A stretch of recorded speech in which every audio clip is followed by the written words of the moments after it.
Alrighty, hello everyone, welcome to Sinful Gaming and welcome to the Age of Sigmar Narrative show. Hope you're all doing well, hope everyone's staying safe, well, and most of all, I hope you're all fighting that war against the Grey. Thank you for joining us tonight. I'm joined, as always, by the real Gotrek himself, the man, the legend, Andrew. How are you, buddy? G'day, mate. Pretty good. Exciting times.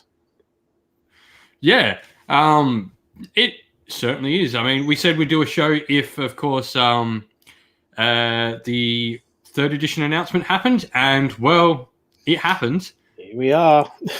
Yeah, so that's going to be what we're talking about today. So we're going to talk 3rd edition in general today. We're going to talk about the reveal show, obviously, as like a major part. And then we're going to talk, we've got another article talking about 4 things to be excited for as well. So I think there's a lot to sort of chat about in this. Indeed. And hello to everyone who's in the chat. Thank you for joining us. But before we get into any of that, we'll talk about the news that's not 3rd edition. And that, of course, is Soul Black Gravelords are on pre-order. Yes, indeed. Which is nice. There's been a fair bit of controversy over some of those models. A lot of people don't like the Centauri thing, but I think it's pretty cool. Yeah, you get a Centaur, I get a Centaur, everyone gets a Centaur. Yeah, pretty much. At the moment. I think, what is it? Is there a Grand Alliance that doesn't have a Centaur now? Because Death has this. Kernothi for Order. Yep. Chaos, BC, Destruction have Kragnos. Yeah, everyone's got a Centaur. Yes. Everyone has a Centaur. Oh, Death doesn't. No, because they got this new... vampires. Yeah, vampires. Yes, of course. So everyone has a Centaur now. But they go on pre-order. The dice look really cool. Yeah. Symbols on the 6s, as they should be. Yeah. I almost, though, do you miss the gimmick dice? Yeah. I mean, I think they got rid of them because they like all their limited edition stuff, they didn't sell very well when people worked out you couldn't roll them. Yeah, like the squig dice were very cool, but then they were hideously unbalanced. All right, I do remember with them. What was it? I think it was Pete Atkinson with a video throwing them against the wall. Yeah. But yeah, I guess the Lumineth one maybe were a tad too much for people. A little bit with the barrel dice. But what else? We got the War Scroll cards for them, which was interesting. So the War Scroll cards showed us a few things. First of all, Manfred was front and center.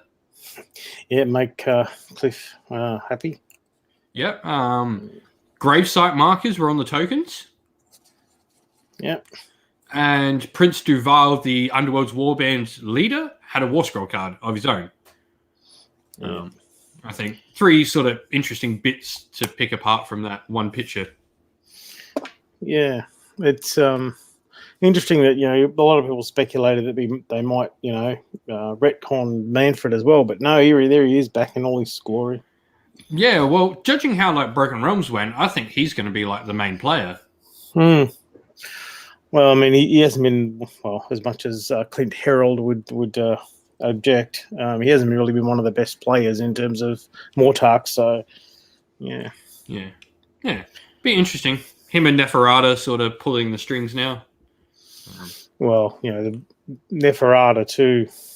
We might see a lot more of her on the tabletop. So.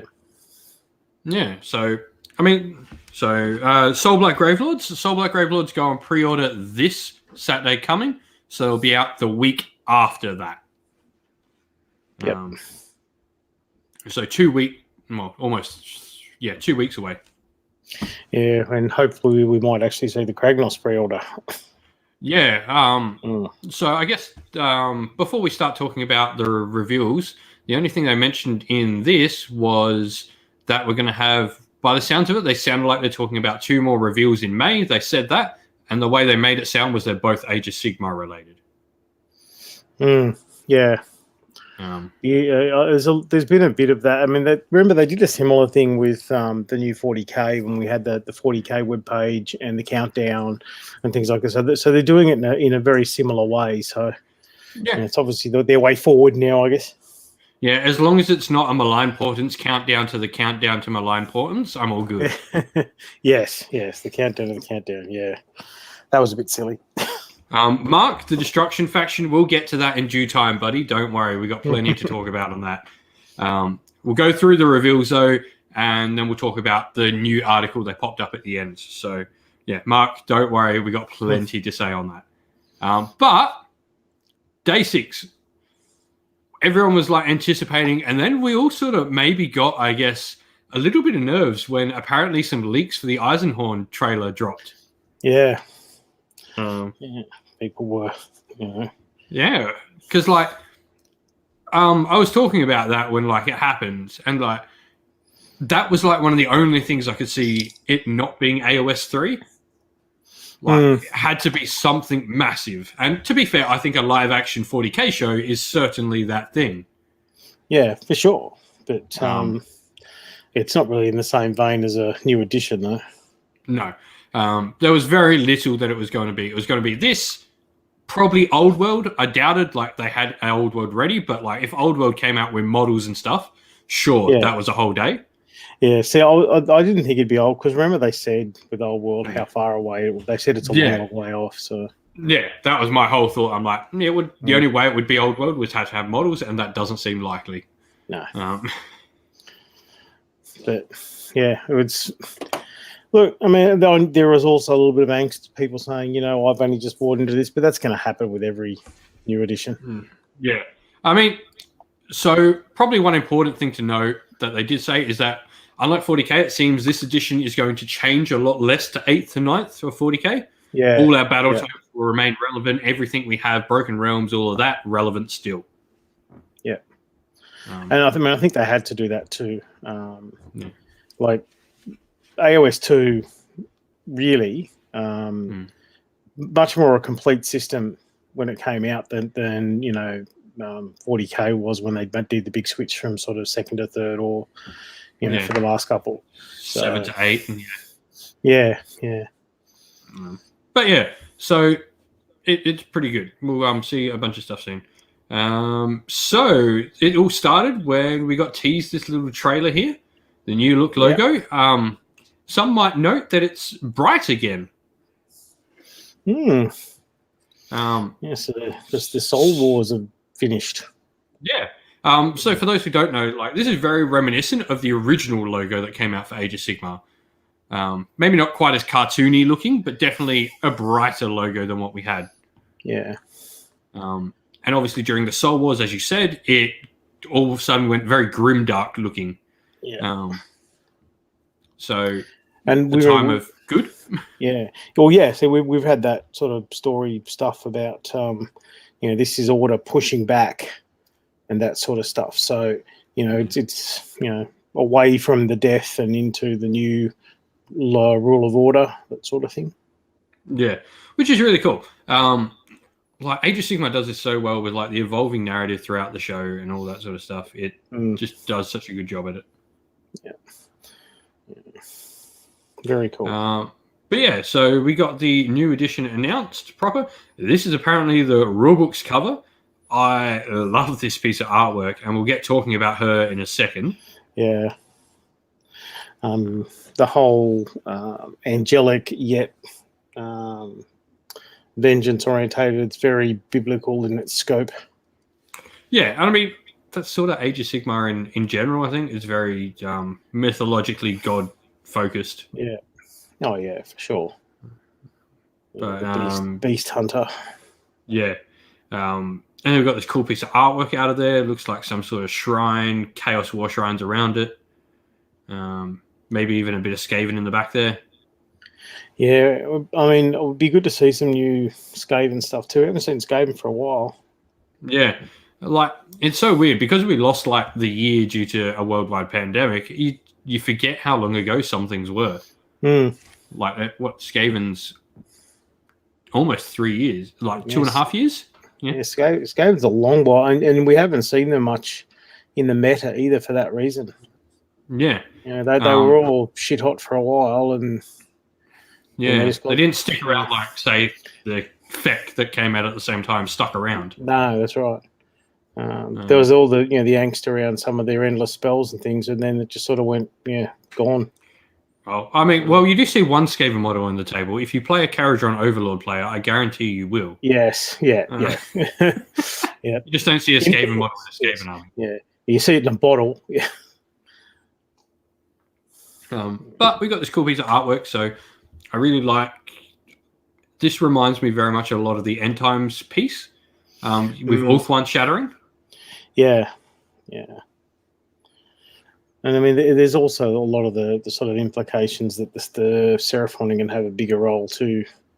Yeah, which is really cool. I really like the Seraphon coming back and having a much bigger part to play. As we've said before, the Seraphon, we know who they are and what they are in Age of Sigmar, but we don't exactly know why they are in Age of Sigmar. Yeah. Well, see, the old world had all that narratives about them being, the original, foes of chaos and all that sort of stuff, and we kind of carried that over. But yeah, there's still bits and pieces we're not sure of. Yeah. And then we got a map. So one thing we got told is our new edition is going to be heavily focused in the realm of beasts. Obviously, the second edition was heavily focused for the most part in death, and then shadow and light a lot at the end. Yeah. And probably more light than shadow, really. And I think because we haven't, Gur's one of those realms where we haven't had a lot to do in them. We had the underworld stuff with Beastgrave and that sort of thing, but destruction in and of itself has been kind of the third wheel, if you like.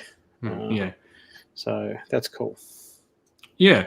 So I guess there's probably two things to note about the map that they showed us. One is Excelsis, which it should excite any Cities of Sigmar player or any fan of the novels by Nick Horth. Yep. As it's known, the City of Secrets,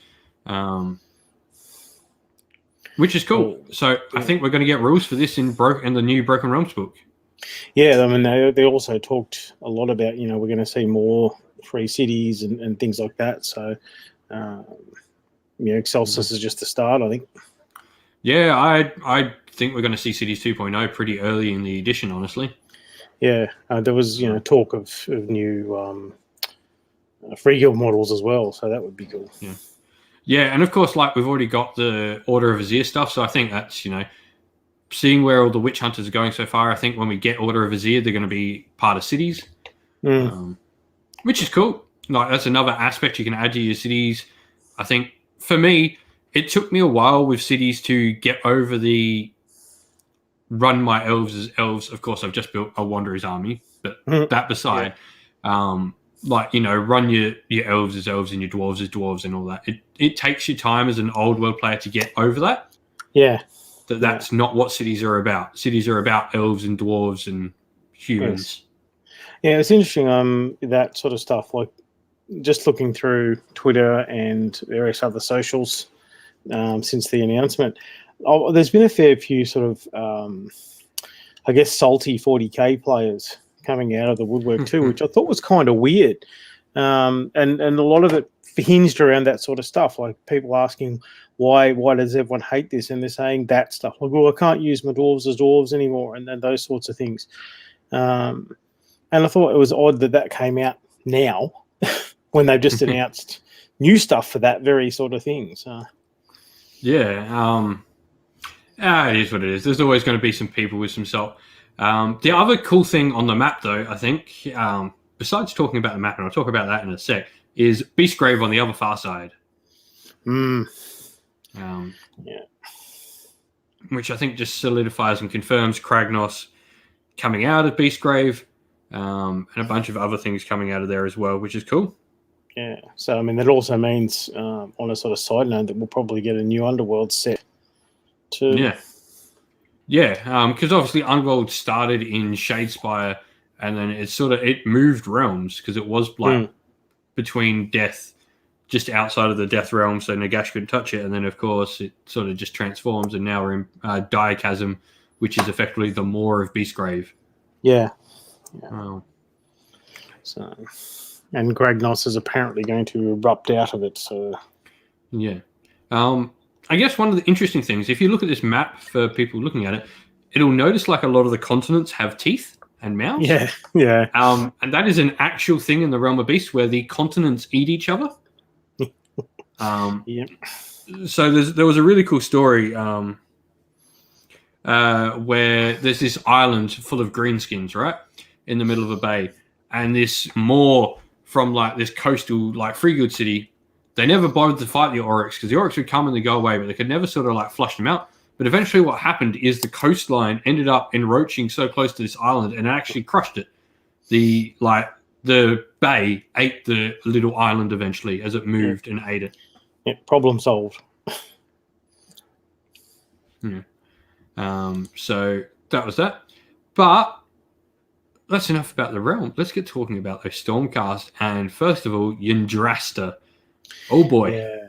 How cool is she? She is amazing. Yeah. Just everything about her is awesome.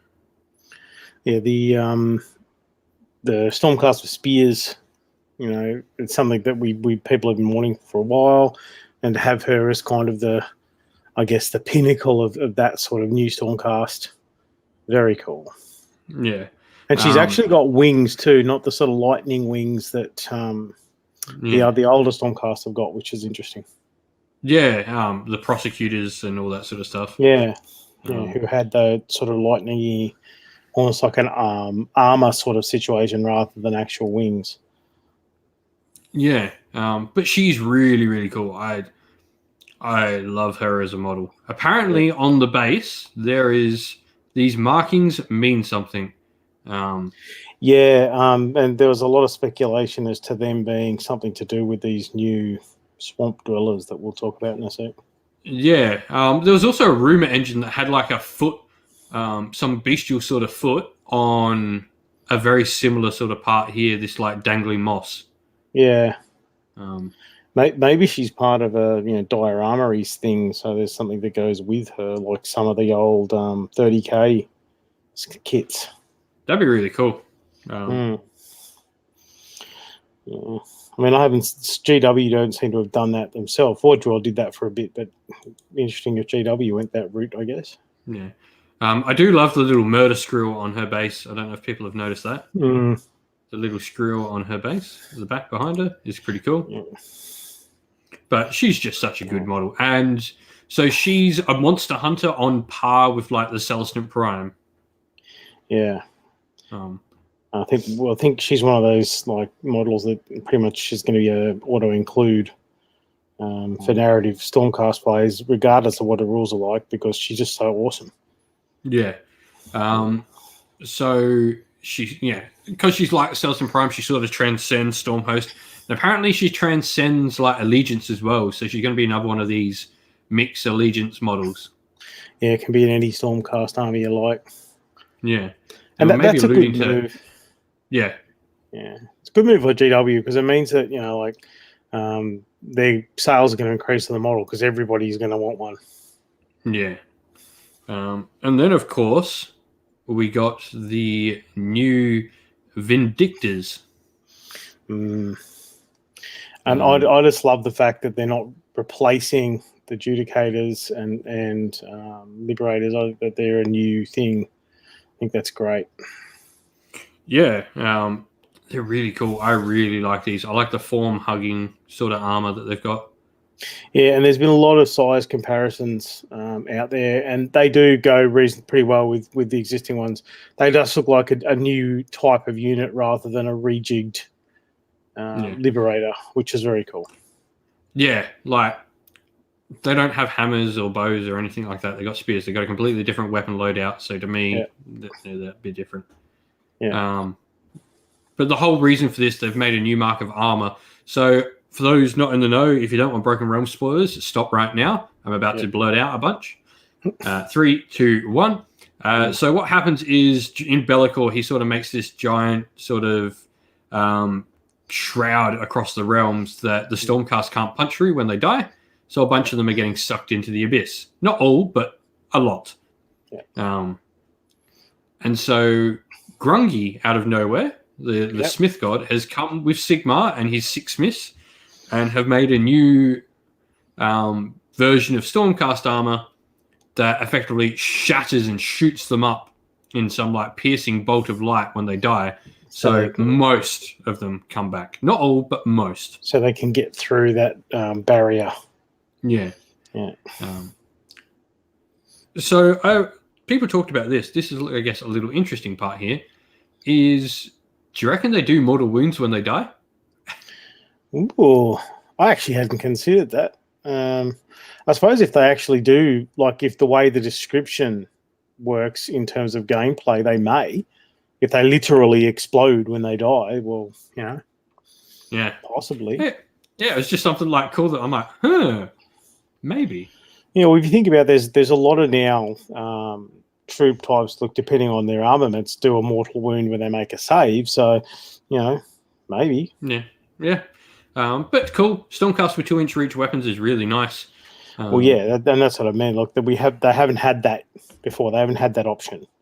So it adds a new tactical element to Stormcast as well as really cool new models.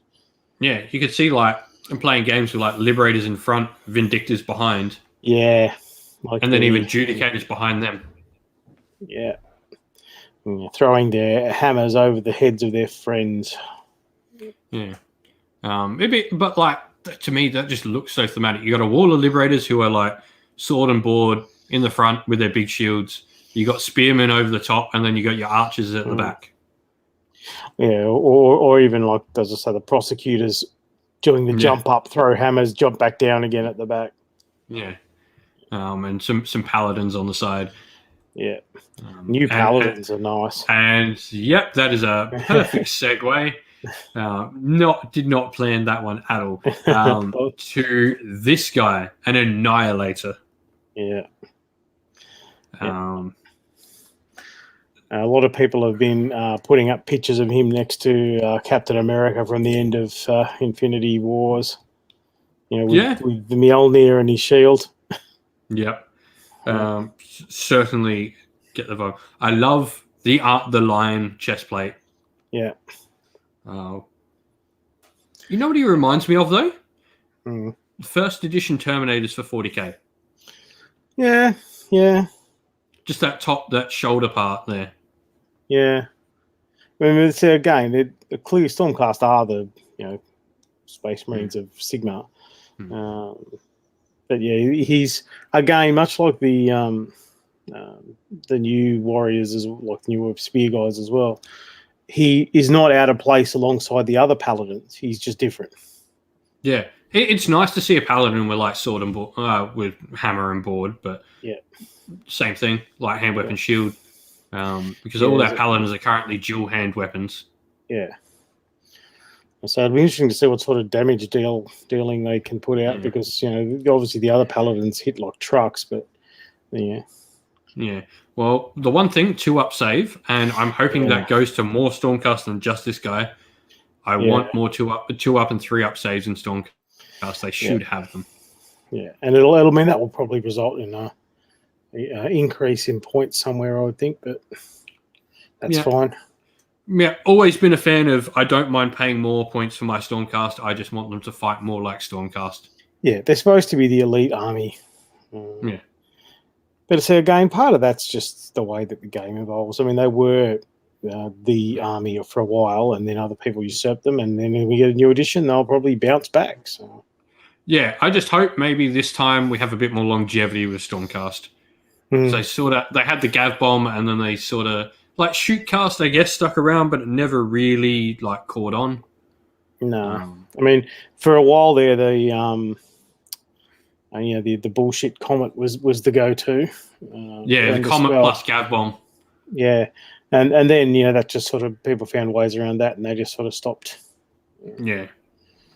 So I just hope we have like a bit more longevity, because the Stormcast's big problem is I compare and we were talking about Skaven before as well. Skaven and Stormcast are the opposite of what I think, say, cities are, or cities and there was someone else I was thinking about the other day. Cities and Seraphon.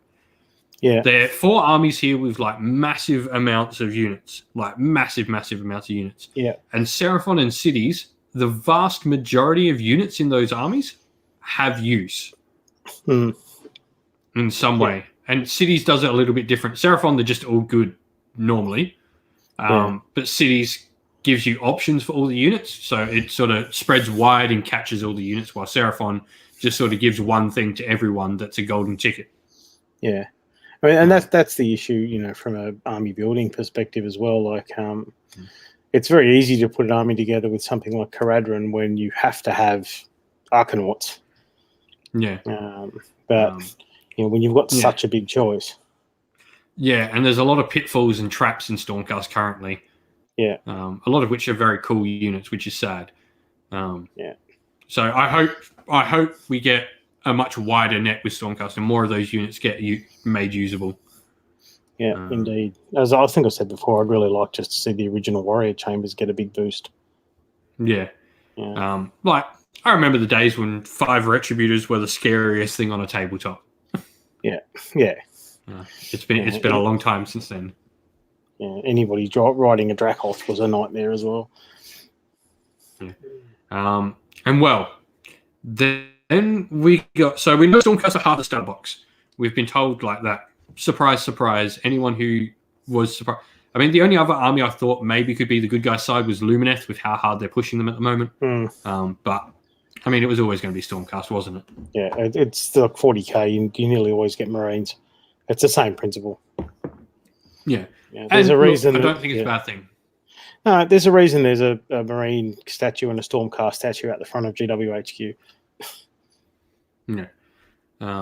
Look, it's not a bad thing to get Stormcast in the starter box. They're really easy to paint for beginner painters, and they also offer great canvases for much more advanced painters. Yep. Gameplay-wise, was pretty much the same thing. They're pretty easy to get into. But we didn't get told what the other half was. Instead, we got a little teaser video. Indeed. And it sort of like goes through this little story, I guess, of like stay out of the mire, 4 soldiers. One of them went into the fen and was never seen from again. Yes. Dun dun dun. You know, it was a pretty cool little teaser.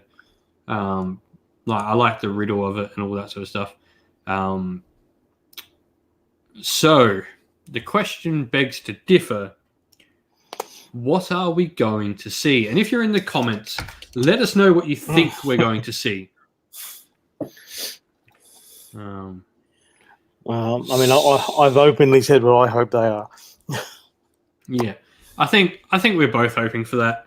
Like, Femir for me is like it's in the mire, it's in the den. Yeah, it's something different and weird. Yeah, it harkens back. I mean, I've been playing since 3rd Ed Fantasy and Rogue Trader 40k. So the old Familiar army list, memories.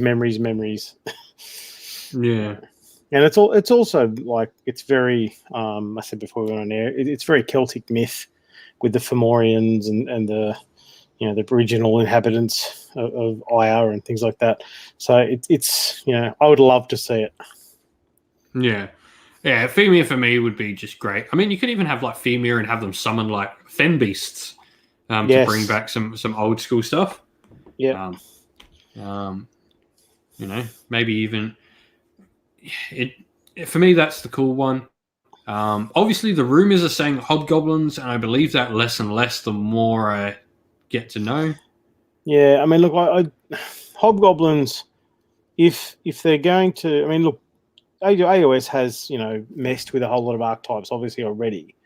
But, Hobgoblins from the swamp doesn't really work, especially when we've already got, lots of, like, swampy trolls and, Gloomspite are very darky, mushroomy. I don't see it. I mean, I might be wrong. There might be, rumors might be right, but I don't think so. Yeah, for me, I hope it's not orcs or goblins. I don't want that. Or ogres or giants. We've got them. Yeah. We've got them in abundance. I want something different. This is the great thing about, say, Order as a faction, is that we have so many different things. And, like, most people forget that Idnath are even elves. Like, they're not elves. They're fish people. Daughters of Cain, lots of people don't consider them elves either, really. They're not traditional elves in any sense. A lot of people don't think of them as order either. So Yeah, yeah, that's another conversation. yeah. But yeah, I mean, like if they do if it's not familiar, there's lots of reference to the silent people, the silent ones in Beastgrave, and there's hints that they're like with some of the artwork on the Beastgrave cards that they're insectile and things like that. So that's a race we haven't seen in fantasy for a while. So if they do that, that would also be cool. They're definitely sleeping on those silent people. So I've read the Beastgrave novel, so that was a really cool read. And that talks about the silent people a lot. They go into a chamber in that, and there's silent people statues. Yeah. But see, again, it does that. As much as that would be cool, the references to them don't include Myers and Fens and things. Yeah. They tend to be underground for the most part. So, yeah, I don't know. I mean, might be. Yeah. I guess if it's goblins, could we see maybe Spider Riders? Yeah. I mean, the Spider Riders need some love. I mean, those models are pretty dated. Yeah. I hope it's not. I hope it's not just like... I don't like it when GW do this, haha, we've got this new thing, and then it's just something, that we've already got in a new body, Yeah, for me, the way they're just hyping it up, if it was going to be Gloomspite, a new Gloomspite, they would have just said. They wouldn't have done this. So for me, this has to be something like entirely new that we've never seen before. Yeah. And, I mean, like the Forge Worlds for Mia were out for a little while. They've gone now. Yeah. And I mentioned just before that a while ago in some of the Forge World previews, we saw some new Femia models that have since never been released and just vanished. So, I mean, maybe they got the word stop because we're going to do our own, or that'd be nice. Yeah. I mean, that'd be really cool. I think there's some cool things that it could be. But yeah. I'm interested to see what we're getting. Yeah. And the fact that, it's clearly going to be in that starter box means we're going to get a decent amount of models for it reasonably quickly. Yeah. And, yeah, no doubt there'll be a few people that are salty, but... Yeah. Always is. So next, we had a really cool interview with a couple of the designers. I believe it was Ben Johnson... And I forget the other two. I am sorry. Oh, here we go. It says here, Jez, Phil, and Ben Johnson. There we go. Yeah. And so they talked about how this rule system is watertight, that there is no way that for ambiguity, and that is not going to be not used as a meme straight out the gate. It already is. Yeah. Sorry, Jez, Did they draw Did they play draw the short straw on that one, on who had to say that line? Yeah, I reckon. Knowing that they yeah, there's always teething issues, and that's fine. And the thing is, no matter how good their play testing and stuff like that is, that doesn't bear contact with the wider community. People will always find those loopholes, and they'll rush to close them. Yeah. So we've talked a lot about the lore stuff that Jez and Phil mostly talked about in this. But Ben had some interesting points. So it seems a few of the rumors are correct.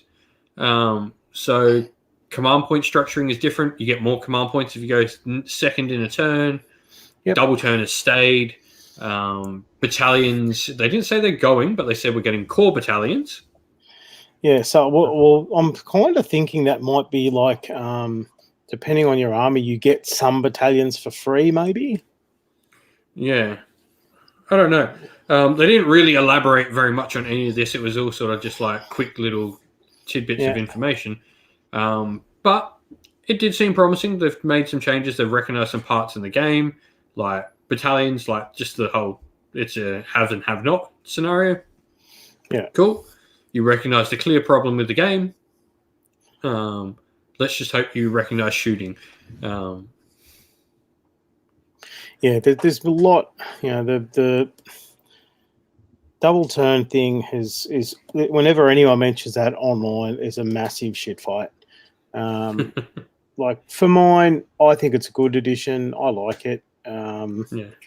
And it does make you think in a different way tactically.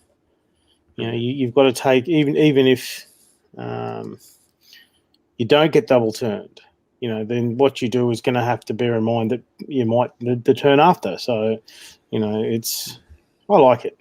Yeah, I know I might be in the minority, but no, I think it's a majority like the double turn. It certainly is not in its best place, but I think that is more due to power creep and all that sort of stuff happening through the life of an edition has maybe made it not as great as it once was. yeah. And so hopefully with some tidying up, they sound like they've put more things in place to reward the choice. Yeah, I mean, and you're right. There's always issues, always. And with the power creep, with the codex, battle tome creep and stuff like that, there are some armies that are much better at that. Lumineth, especially with the wind faction, you know, there's a lot of angst around that at the moment. But we saw that FAQ by the way today. Yeah, and people are not happy. All those bad things you thought would get FAQ to say no, the Lumineth couldn't do them. Well, no, they got FAQ to say yes, you can do them. Yeah, so that's We'll see what the outcome of all that is, I guess. And greetings for anyone joining us now. Thanks, Ghostwood, for saying hello. So with the reveal show out of the way, I mean, did you enjoy the reveal show? It was a reveal show that sort of teased out the start of, I guess, the next 6 to 8 weeks of reveals. Yeah, it was. I mean, like for mine, I could have been a bit more for mine. Like I know that COVID has messed with the way they do this sort of stuff now, but sometimes I feel they overhype some stuff. But it was cool. Yeah. And so the other thing we want to talk about today is they brought out an article of 4 things you need to know about the next edition of Warhammer Age of Sigmar. So the story continues. Broken Realms series will soon be coming to a close as the imprisoned god Kragnos breaks free as his change. And, you know, we've sort of talked a little bit about the narrative. So it's cool to see, like, as we said before, this is the great thing about Age of Sigmar. The narrative is ever expanding, ever exploring new corners of the mortal realms. It's just cool. I like that we do this. Yeah, I mean, and it's something that they've done with Sigmar from the very start. 40k for a long time was pretty stagnant. When the success of this moving the timeline around in Sigmar happened, then all of a sudden 40k started doing it as well. And I'm not naive enough to think a lot of it isn't to push product, you know, with new things and things. But it does make for an innovative and evolving narrative in the game, which is outstanding for mine. So speaking of narrative within the game, now the great addition that came with 2nd edition and the Soul Wars narrative that it pushed was endless spells. People talking about, well, what do we see now that we're playing in the Realm of Beastmaw? Do we see things like monster traits become generic, or do we see like roaming monsters become a thing again? Do we see a change coming like we did for Soul Wars? The endless spells came out, and do we see something like to make monsters more powerful or more apparent in the game? Yeah, I was thinking about this when they started saying, you know, it's going to be all around Gur and things like that. What I think might be interesting is something along the lines of, not exactly the same, but along the lines of the Scrolls of Binding from Warhammer days. If destruction is in the Ascendants, then maybe it's going to be a little bit easier to bind, you know, creatures to your army, which would be interesting. Yeah. So just being able to take monsters. I mean, hopefully this heralds like a rework of a lot of monster war scrolls. Those mid-tier monsters, the Gorgons, the War Hydras, the Charybdis of the world, that need a bit of love, that can't quite hit like they should. Yeah. I mean, if they get something like, I mean, when Nagash, you know, basically blew up everything, and necromancy became more powerful, if something like Kragnos coming does the same sort of thing for beasts, then, you know, maybe we will see, you know, if not monsters in armies, maybe we'll get the ability to generically buff monsters or something like that. And endless spells are obviously here to stay. They're too ingrained in the game now. So who knows? Yeah. Definitely an interesting time for see what that brings in the game. Yeah, definitely. And so we mentioned this before, built to work with existing battle tomes. This is great. So all your battle tomes, all your supplements and all that sort of stuff work with the new edition.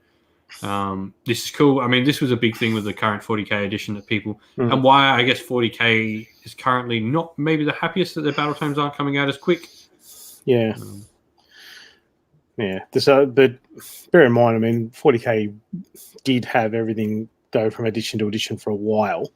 So, but look, we're in a good spot because we're at least now 2 years away from a new edition. So anything you've got is still usable for minimum 2 years. Yeah. But yeah, so this is just good. Like having your stuff usable for the next edition, like it, means there's not going to be like haves and have nots at the start of the edition. Yeah. I mean, the first few battle tomes obviously will feel better or more complete. And I think we're all guaranteed one of the first ones will be Stormcast. So, yeah, I think once again it'll be Stormcast and a battle tome of whatever the other thing is. Yeah. Which means Stormcast will be in their rightful position for a while. And I mean, I think Lumineth are in a good spot too. So because their battle tome was obviously written with the new edition in mind. Yeah. Yeah. And probably Soulblight, and I would say Slanesh and Doc. Yeah. Generally, we know that the stuff for the General's Handbook generally goes in about November-ish. So anything December onwards is probably safe. So I think that is just those battle tomes. Because there's no battle tome in December this year, was there? When was the New Daughters? That was early this year. That was January. Yeah. Slanesh and Daughters with January. I don't think there was anyone in December. It's interesting too what happens with the new General's Handbook too. Yeah, because obviously all the rumors talking we're going to like 40k style objectives. So I think General's Handbook's going to be really interesting. Well, it's the other thing, because they're talking about systems like Crusade for 40k, which means you'll be able to evolve your units over the course of a campaign as well as characters. So, yep. Speaking of that, new and improved Path to Glory. This is exactly what Andrew's talking about. Yep. Perfect transition there, buddy. So yeah, we're pretty much it's gone like straight up. They've said like if you enjoyed Crusade for 40k. This is what you're going to want. And I'm happy to see it. This is the one thing I wanted from the edition more than anything was Crusade for AOS. Yeah. And, look, what I'd really like, we don't see it very much in 40k, but 40k seems to have always been rooted a bit more heavily in the competitive. To see some events that let you evolve your army over the course of it would be very cool. Yeah. This would be great. I really look forward to seeing what they do with this. Path to Glory in itself is fun. It certainly has its problems, and is by no means perfect. Yeah, there's a lot of balance issues in Path to Glory. Yeah. And not in the least battle tome creep. Yeah. Yeah, I can still only take 3 evocators. Yeah. But like if it's like Crusade, because that system works really well. It's not competitive by any means, so we may not see as much of it as we'd like, but for the narrative gamers, outstanding. Yep, guarantee you we'll be doing a campaign of it on the channel. So, yeah, I look forward to seeing what this brings because this for me is the exciting thing. And you sort of touched on this when we were talking before we started on the new rulebook, how you think it'll be very much like the 40k rulebook where Crusade or Path to Glory will be part of those core rules rather than in a GHB. Yeah, because I mean that's what those of you that don't play 40k, the new 40k book has 3 modes of play in it. And the Crusade, which is what apparently we're getting for this too, is the narrative version of that. So Yeah. yeah. And so I saw people talking about this on Twitter and other places as well. With Path to Glory potentially going to the same sort of Crusade system, it means it's not as required to be part of a battle tome anymore, right? Because Crusade doesn't exist inside any book. No, it's the core rules are in the 40k rulebook, and the potential to either put extra stuff in General's Handbook is there, or I mean, look, they could just put additions in battle tomes. Really, my thought was, what if it gets replaced by an Anvil of Apotheosis inside a battle tome? Oh, don't get me excited. That would be that's. Because they've been pushing that. Yeah, they've been pushing it a lot. Like we've got the Osiric Bone Rippers one, we've got a Greater Demon one, the Vampire one is coming out where you can make your characters turn into a bat or a wolf. And just like because the system as it is, it's not horribly imbalanced, but it's easy to exploit. Yeah, in a competitive setting, it is terrible for a competitive setting. But relying on sort of players just to be gentlemanly just doesn't work in a competitive setting. Whereas if the rules are a little bit more concrete, we might actually be allowed to start doing that, and that would be very cool. Yeah, I mean, it could be really cool for like Path to Glory. Like you have to use an Anvil of Apotheosis hero. Yeah. What's his name? Where's he from? Her. Yeah. And so the last bit of news they talked about is we've got a launch box in the works. So in the same vein as Indominus, this is cool. Yeah. Stormcast and female. Hopefully. So yeah, if it's half as good as Indominus, it'll be great. The problem is if it's Femir, I'm gonna have to stop doing the Slanesh. and I've got so far now. Well, at least you're not like keep worrying about ETC. Yeah, well, congratulations to those guys that made it the World Cup. To be brutally honest, it's called AOS Worlds. But look, I know that they really want to go, and I hope they get to. But I can't see international events like that working for a long while. Yeah, I hope it does. I hope it can go ahead in some way. If they can't have it in person, put it on TTS. Yeah, which is it's part of the reason I didn't put my name in again, because that's not my sort of thing. But yeah, if they want to do it that way, go for it. I'm sure they'll get an audience. Yeah. And so the last little bit of information, I guess, is that we've got the Warhammer Age of Sigmar website is up, and it's got some timer countdown on it. Yeah. So if you work that out, it's the end of May-ish. Yeah. Which is probably, after or maybe before their last reveal. Yeah. So, yeah. I'm kind of hoping that, as I said, I'm kind of hoping we see Kragnos pre-orders after the Vamps. What else is there to come out? I think it's just him, basically, and whatever else is in that book. And probably some battalion boxes. Oh, well, I don't know if we're going to see battalion boxes for this one, mainly because we've got so many models coming out. Because we've got Croak, the Witch Hunters, the Sylvaneth character, the Slanesh twins, Kragnos. And it sounds too like the Kragnos army is very much just a mixed destruction army with Kragnos.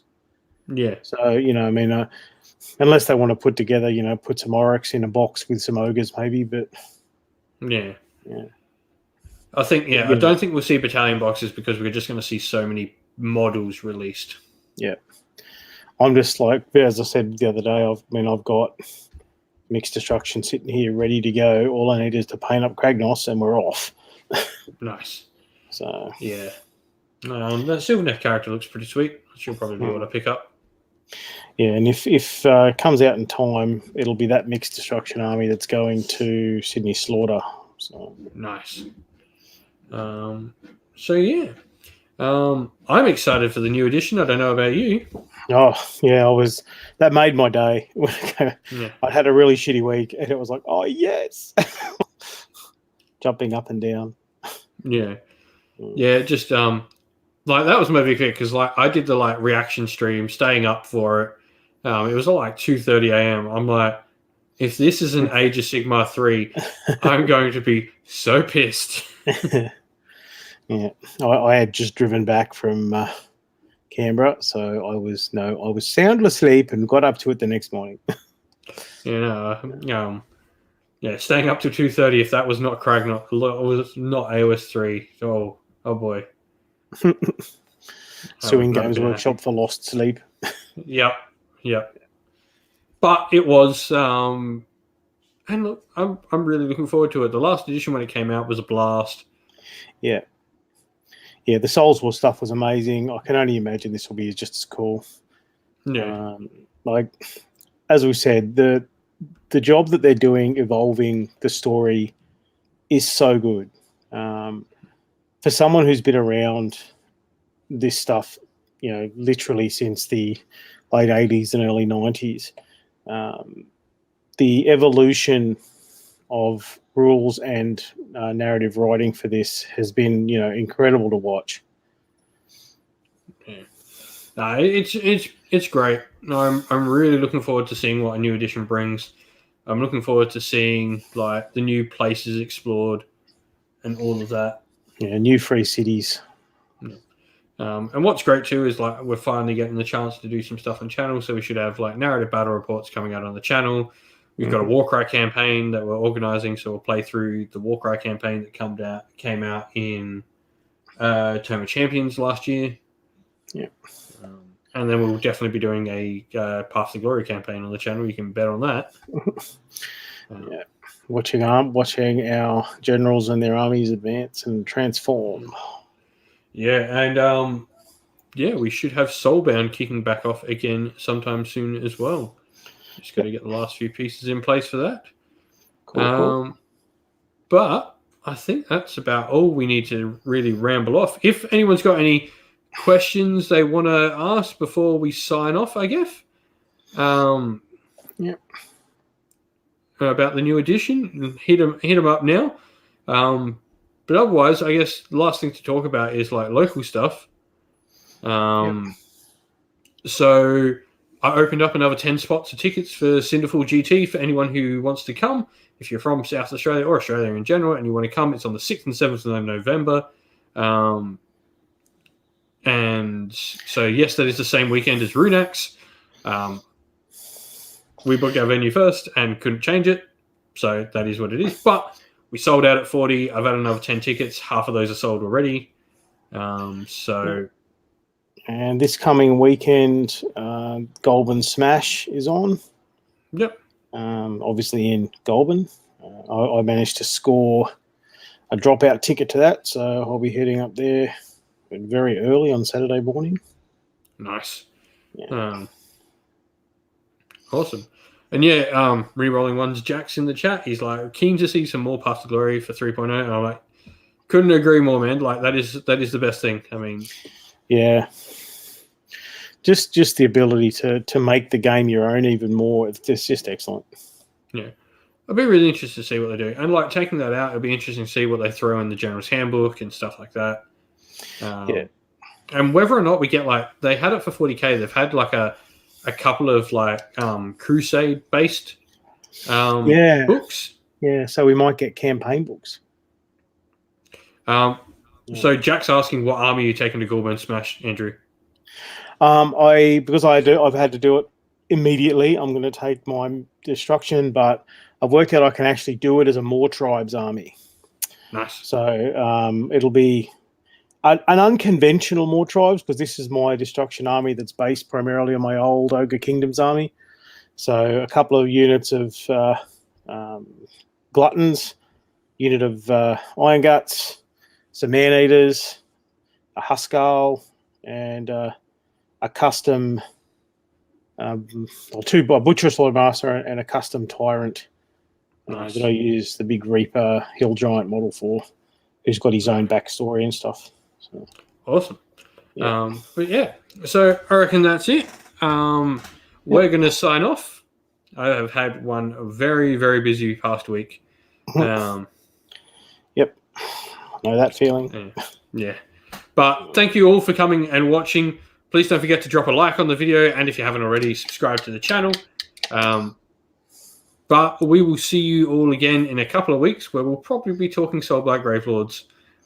Yep. Because that's going to be interesting. So everyone, thank you all for watching. Stay safe, stay well, and most of all, keep fighting that war against the Grey. Ciao for now.